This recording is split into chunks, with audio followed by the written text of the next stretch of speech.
Les enjeux de ces déplacements pour la Côte d'Ivoire avec le ministre d'État, ministre des Affaires étrangères, Daniel Kablan-Duncan.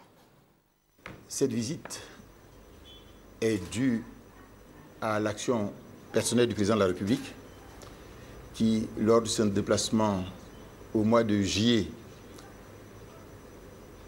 2011 aux États-Unis, avait invité les hautes personnalités des États-Unis à venir en Côte d'Ivoire, notamment donc Madame Hillary Clinton et bien sûr le président des États-Unis, son Excellence Obama.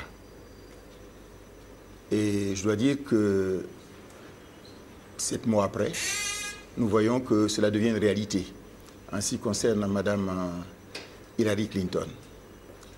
Je voudrais dire que le déplacement que le président de la République avait effectué au mois de juillet, il avait effectué en liaison avec 3 autres présidents africains démocratiquement élus et récemment élus, notamment le président du Bénin, le président de Guinée-Conakry et le président donc du Niger.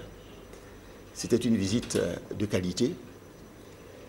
Et durant son séjour, le président de la République avait non seulement rencontré les hautes autorités, mais aussi rencontré les institutions financières internationales, Fonds monétaire, Banque mondiale, et le secteur privé américain à venir sur la Côte d'Ivoire pour, disons que, aider à la relance post-crise. C'est singulièrement à partir donc des élections donc, de 2010 que ces relations vont connaître un essor très très important. En ce sens que, d'abord, le dossier AGOA a été introduit, l'African Growth Opportunity Act, qui permet donc aux pays éligibles d'exporter sur les États-Unis pratiquement dans des conditions les plus favorables. Il y a eu signature d'accord entre les États-Unis et la Côte d'Ivoire à la fin septembre 2011 pour un montant de 90 milliards de francs CFA, dont une première tranche immédiate d'1 milliard de francs CFA a été donc décaissée pour permettre le financement de petits projets sur la Côte d'Ivoire. Il s'agit donc d'appuis importants qu'il faudrait pouvoir donc saluer.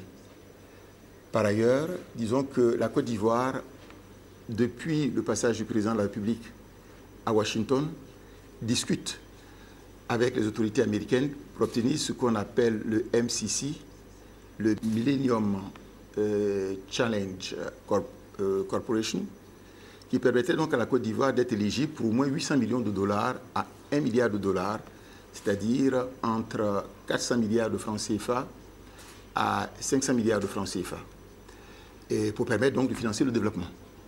Il s'agit là d'un élément très très fort et l'ensemble du gouvernement, avec, disons que, les organisations nationales en charge donc, de ce secteur, notamment donc, l'APEXI avec M. Guy Benck, travaille particulièrement dessus pour que la Côte d'Ivoire puisse être éligible en 2012.